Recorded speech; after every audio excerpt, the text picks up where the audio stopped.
पुण्यात राष्ट्रवादी काँग्रेस शरद पवार गटाचे सगळे नेते एका खासगी हॉटेलमध्ये एकत्र आलेले आहेत आणि चर्चा करतायत. जर दोन्ही राष्ट्रवादी एकत्र आले तर किती उमेदवारी मिळेल आणि काय असेल. अंकुश अण्णा काकडे आहेत.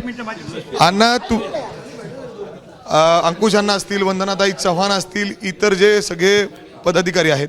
ताई, काय नक्की चर्चा आहे, कशा पद्धतीने पुढे दिशा असणार आहे? सो बेसिकली आत्तापर्यंत काँग्रेस, शिवसेना, दादांचा राष्ट्रवादी असं मिळून आम्ही अनेक मीटिंग्स आमच्या एकत्रित झाल्या आत्तापर्यंत.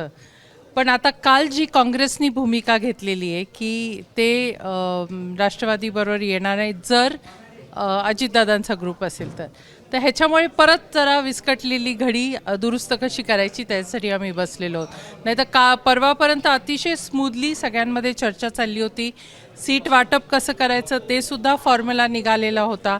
पण आता सडनली काँग्रेसने ही भूमिका घेतल्यामुळे एकदम जरा अशी परिस्थिती झाली की आम्हाला सगळ्यांचा विचार विनिमय घेतला पाहिजे. काय आता काय निर्णय, म्हणजे कुठं, म्हणजे अजित पवारांची राष्ट्रवादीला बाजूला ठेवायचं? नाही, तो अजून निर्णय आमच्यातला झाला नाही. या सगळ्यांचा काय सेन्स आहे तो आम्ही घेतला आणि आता आमच्या वरिष्ठांना आम्ही कळवलेला आहे किंवा कळवणार आहोत. राधा, काय अंदाज काय दादा ताई सांगू शकतो ते आमचे काय इच्छा वाटते तुम्ही देखील निर्णय काय, चर्चा काय झाली? दादांचे राष्ट्रवादी सोबत घ्यायचं की नाही?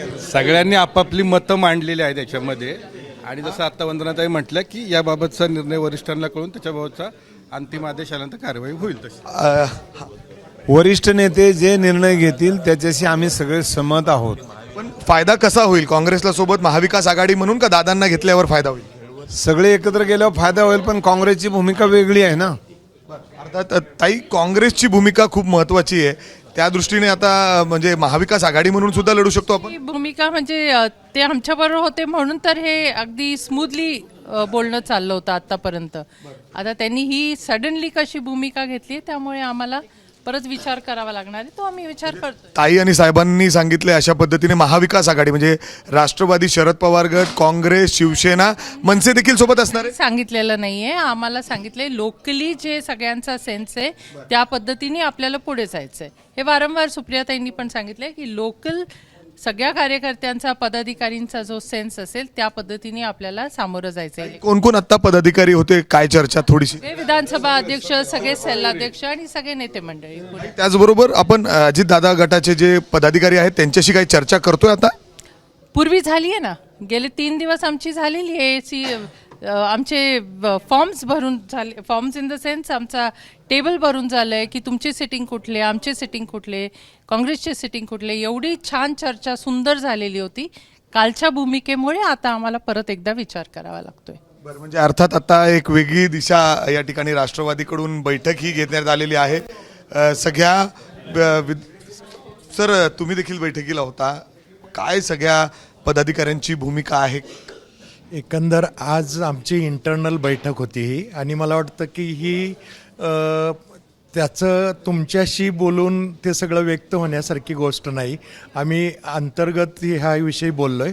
तर मला वाटतं की याच्यावरती जो काही निर्णय होईल तो अजून आम्हाला काही चर्चा करणं अपेक्षित आहे याच्यावरती. अर्थात जर आपण बघितलं तर राष्ट्रवादी शरद पवार गटाकडून ही बैठक या ठिकाणी बोलवण्यात आली होती. काँग्रेसने एक वेगळी भूमिका घेतल्यानंतर या ठिकाणी वेगवेगळ्या अडचणी समोर येत आहेत आणि त्यासाठीच महाविकास आघाडी म्हणून आपण लढलो तर किती ताकद राहील आणि आपल्या सगळ्या पदाधिकाऱ्यांमध्ये नक्की त्यांची भूमिका काय हे जाणून घेण्यासाठी ही बैठक होती. अर्थात आपण बघतोय बैठका ज्या आहेत आता राष्ट्रवादी अजित पवार गटाला वेगळं ठेवून देखील पुण्यामध्ये हे बैठका महाविकास आघाडीकडून होताना दिसत आहेत.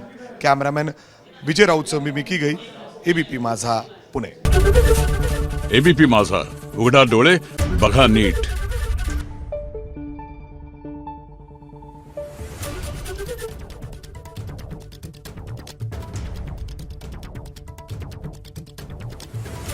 Thank you.